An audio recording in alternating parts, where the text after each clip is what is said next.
Sabni Walaayittaa aadaa fi duudhaa ittiin beekamuuf beekumsa wanta abboo hedduu qaba.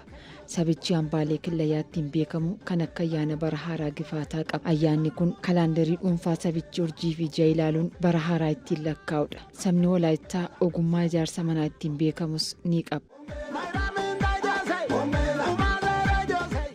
Ayyaanni gifaataa ayyaana bara haaraa waggaa waggaadhaan haalawaadhaan saba Walaayittaa biratti kabajamudha. Gifaataan fulbaana keessa kabajamu kun jala bultiinsaa waxabajjii irraa eegalee qophiin taasifama. Guyyaa ayyaanichirra oolu abbootiin urjii, ji'aa fi biiftuu ilaaluudhaan murteessu. Akka aadaa saba Walaayittaatti idaa yookaan gadoo baatanii waggaa haaraattiin ce'an.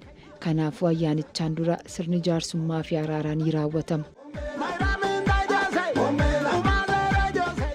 Sabni Walaayittaa sirna jaarsummaa Awaasiyaa fi Guuteraa jedhaman qaba. Awaasiyaa jechuun dubbachuu jechuu yoo ta'u, sirni kun dubbishaa irratti adeemsifama.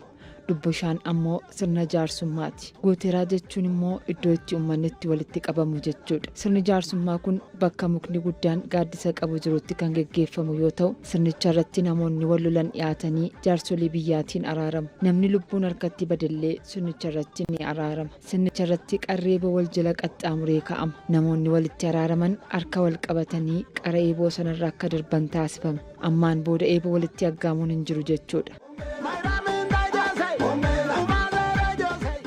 Sirna kanarratti sa'i maseente ni qalamti. Kun ammoo dubbiin namoota walitti araaraman gidduu ture maseenii rakka jechuuti. Isa booda kormi qalamee ni nyaatama.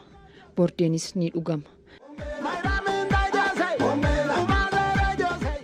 Sirna kanaan namoota wal lolan gidduutti araara dhugaatu ta'a. Sirni araaraa kun jibbiinsi dhalootaa dhalootatti akka hin dabarre taasisuu keessatti gahee olaanaa qaba. Jaarsummaan sirna araaraa jibbiinsi dhalootaa dhalootatti akka hin ceene taasisudha. Sirni jaarsummaa kun aadaa hariiroo hawaasaa cimsuu, araara dhugaa buusuu, tokkummaa hawaasaa cimsuu keessatti gahee olaanaa qaba. Jaarsummaan saba Walaayittaa biratti ammayyuu duudhaa daran cimaadha. Sirni kun abbootii amantaa fi jaarsolii biyyaatiin adeemsifama.